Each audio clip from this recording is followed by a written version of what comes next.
Hello everyone, welcome to Genic education. तो आज है आपका क्वेश्चन नंबर 10 पावर सिस्टम का जो मोस्ट एक्सपेक्टेड क्वेश्चन सीरीज हम लोग चला रहे हैं गेट 2021 के जो स्टूडेंट है डबल ई के उनके लिए। तो जो 10th नंबर क्वेश्चन है वो अभी तक हमने यूट्यूब पे आपको पावर सिस्टम प्रोडक्शन नहीं पढ़ाया। मैंने आपको शुरू से बोला कि ये फुल कोर्स का पार्ट है, लेकिन मैं क्वेश्चन करा रहा हूँ पावर सिस्टम प्रोडक्शन में एक डिफरेंशियल रिले से क्वेश्चन है जो कि हम आपको कल दिए थे यस्टरडे। आपका जेनिक लाइव ऐप पे अगर आप क्विज दिए होगे तो आपको दिखा होगा एक डिफरेंशियल रिले का सवाल था जिसमें रिले सेटिंग पूछा था। उसका सॉल्यूशन मैं देने जा रहा हूं जी को 10, that is 10th number question. तो देखो ध्यान से, इस क्वेश्चन में क्या रहा है, a differential relay used for stator protection of transformer. ओ स्टेटर एक्चुअल में नहीं होगा, स्टेटर प्रोटेक्शन ऑफ अल्टरनेटर लिखा था, actually used for protection of transformer कर दीजिए, ठीक है, मैं एडिट करा दूंगा। ट्रांसफॉर्मर के जो वाइंडिंग है उसके प्रोटेक्ट करने के लिए हम लोग यूज कर रहे हैं। मान लो ये आपका ट्रांसफॉर्मर का वाइंडिंग है कुछ ऐसा, डायग्राम भी आपको दिया हुआ है ना, डायग्राम भी दिया हुआ है।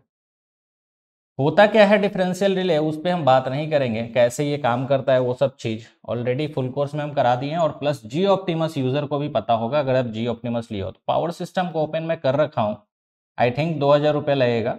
2000 में आप जियो पावर सिस्टम पढ़ सकते हो। आप जाके livestream.jenikeducation.com पे चले जाओ या जेनिक लाइव ऐप पे चले जाओ, आपको मिल जाएगा, ठीक है। उसका रिव्यू भी आप देख सकते हो, ऐसा कुछ था, ठीक है। और उसमें आपको बोल रहा है कि ट्रांसफॉर्मर का वाइंडिंग, स्टेटर प्रोटेक्शन, एक्चुअल में ये अल्टरनेटर लिखा हुआ था तो प्रोटेक्शन ऑफ ट्रांसफॉर्मर है, ठीक है ना। दिस इज 350 एम्पियर यहाँ पे चल रहा है, और यहां से आपका जो जा रहा था 400 एम्पियर। मतलब फॉल्ट बीच में हो रहा है, फॉल्ट होगा तभी तो आप कह सकते हो ना कि ये सीरीज कनेक्शन में 350 इधर मिल रहा है, 400 मतलब कुछ ना कुछ फॉल्ट से करंट जा रहा है। तो इसमें क्या था क्वेश्चन कि सीटी रेशियो आपका दे दिया है 500:5, ठीक है, सीटी रेशियो 500:5 है। It is desired to operate the relay at given fault current, the relay setting will be what, relay setting क्या होगा।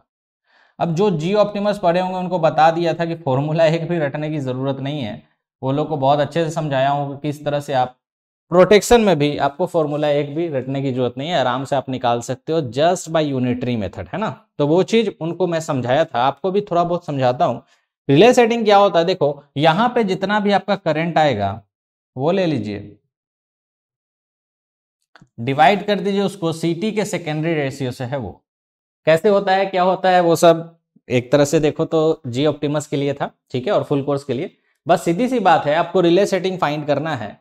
तो जितना भी यहाँ करंट फ्लो कर रहा है, जितना भी यहाँ करंट फ्लो कर रहा है उसी को आप पिकअप करंट मानोगे, और जो रेटेड सेकेंडरी करंट रेशियो है सीटी का उससे डिवाइड कर दोगे, you will get the relay setting, ठीक है ना। मतलब मेन हमारा है पिकअप करंट निकालना। अब पिकअप करंट कैसे निकलता है, ये भी बहुत आसान है निकालना, आपको पता है। इसको निकाल लीजिए, मान लीजिए 500 एम्पियर आपका फ्लो करता तो सेकेंडरी में 5 होता, तो 400 एम्पियर पे कितना होगा, तो ऑब्वियसली 4 एम्पियर होगा, ठीक है। उसी तरह से ये भी आपका सीटी रेशियो 500:5 है, 500 पे 5 एम्पियर यहाँ करंट फ्लो करता, 350 पे 3.5, तो इसमें कितना जाएगा 0.5। अब हम ये जो करंट है ये एक्चुअल में पिकअप करंट हो भी सकता है, नहीं भी हो सकता है, ऐसा जरूरी नहीं है कि ये पिकअप करंट हो। Pickup current is the minimum amount of current required to operate the relay is known as pickup current, है ना। लेकिन जो फॉल्ट है उस हिसाब से ये चेंज हो सकता है, यहाँ पे जो करंट मिलेगा वो ज्यादा मिल सकता है। हम यहाँ पे इसी करंट को पिकअप करंट इसलिए बोल रहे हैं कि क्वेश्चन में क्या बोला, in order to operate this relay, आप बताओ रिले सेटिंग क्या है, मतलब कि जो आप करंट निकाल रहे हो उसी को पिकअप करंट मान के आपको रिले सेटिंग निकालना होगा। हालांकि कंसेप्चुअली पिकअप करंट ये हो भी सकता है, नहीं भी हो सकता है, क्योंकि यहां जो करंट फ्लो करेगा वो मस्ट बी ग्रेटर देन और इक्वल टू पिकअप करंट होना चाहिए। तो pickup current is threshold limit, minimum limit, कि इतना तो करंट होना ही चाहिए भैया, इससे ज्यादा होगा तो ठीक। अब जैसे मान लो यहाँ पे 800 एम्पियर हो जाता और यहाँ 700 हो जाता, तो 800-700 के हिसाब से तो 1 एम्पियर आ जाता ना, तो 1 एम्पियर पिकअप करंट तो नहीं हो सकता ना। तो पॉइंट समझो, इस क्वेश्चन में ऐसा कोई भी हिंट नहीं दिया है आपको, इसलिए जो करंट आप निकालोगे उसको आप पिकअप करंट के बराबर ही मान के चलोगे। और जैसे ही आपको पिकअप करंट मिल गया तो 0.5/5 ऑलमोस्ट 10% आपको इंटू 100 भी कीजिएगा तो 10%, परसेंटेज में पूछा था तो आंसर 10 हो जाएगा, इसमें कोई दिक्कत नहीं है। अब कभी कभी क्वेश्चन में देखना डिफरेंशियल रिले में आपको बोल देगा कि पिकअप करंट ऑलरेडी पता है 1 एम्पियर होता है, ठीक है, और फिर बोलेगा कि रिले ऑपरेट करेगा कि नहीं। तो पिकअप करंट 1 एम्पियर है आपका, अभी अकॉर्डिंग टू दिस कंडीशन यहाँ पे 0.5 एम्पियर आ रहा है। तो 1 एम्पियर पिकअप करंट की वजह से मिनिमम चाहिए 1 एम्पियर और 0.5 आ रहा है, दैट मीन्स कि रिले ऑपरेट नहीं करेगा। समझ रहे हो ना। लेकिन यहाँ पे ऐसा कुछ बोला नहीं है, सीधे बोल दिया रिले सेटिंग निकालो। तो हम जो मिनिमम जो करंट आपका यहाँ निकल रहा है उतना पे ऑपरेट करना चाहिए, उतना पे ऑपरेट करना चाहिए। दैट मीन्स कि इसी को हम पिकअप करंट मान लेंगे और रिले सेटिंग निकाल के 10% आंसर कर देंगे, ठीक है ना। तो ऐसे क्वेश्चंस आ सकते हैं, ऐसे क्वेश्चंस आ सकते हैं। जनरली क्वेश्चन में देखना रिले सेटिंग आपको दिया रहता है कि रिले सेटिंग इज 10%, 20%, 50%। तो 50% रिले सेटिंग का मतलब क्या हुआ? 50% रिले सेटिंग का मतलब हुआ कि pickup current is 0.5 times of rated secondary current, मतलब कि पिकअप करंट 2.5 एम्पियर। तो इसी के उल्टा करो ना, इसी के उल्टा जब करोगे तो रिले सेटिंग निकालने के लिए pickup current upon secondary ratio जो आपका करंट का होगा वो। Clear everyone? तो इस तरह से जो इसका आंसर होगा वो 10%। तो प्रोटेक्शन बहुत आसान है, बहुत आसान है पावर सिस्टम का। जो जियो ऑप्टिमस और पेड कोर्स लिए उनको मालूम होगा कि सर्किट ब्रेकर और रिले बहुत ही आसान चैप्टर है, बहुत ही आसान।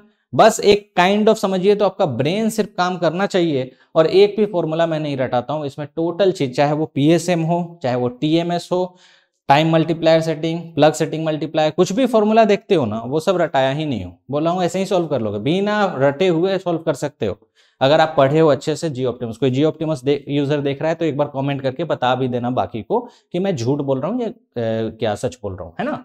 तो ये था जी कोड 10 प्रोटेक्शन से। आई थिंक ये पहला वीडियो हमारा होगा प्रोटेक्शन से रिलेटेड यूट्यूब पे। तो जनरली मैं प्रोटेक्शन फुल कोर्स में रखता हूँ, लेकिन क्वेश्चन कराने के लिए ठीक है यार। और भी आपके पास कुछ नया क्वेश्चन है तो आप मेल वेल कर देना, अगर मुझे टाइम मिलेगा तो मैं उसको भी इंक्लूड कर लूंगा इस जी कोर में, है ना। अदरवाइज ये जी कोर सीरीज चलते रहेगा। तो क्वेश्चन नंबर 10 का आपका 10% आंसर है। और इसी तरह से फिर क्वेश्चन नंबर 11 आज आपको मिलेगा, वो आप सोल्व करके बैठना और कल उसका वीडियो आपको प्रोवाइड किया जाएगा, ठीक है। तो मिलते हैं नेक्स्ट क्वेश्चन के साथ, तब तक के लिए थैंक यू।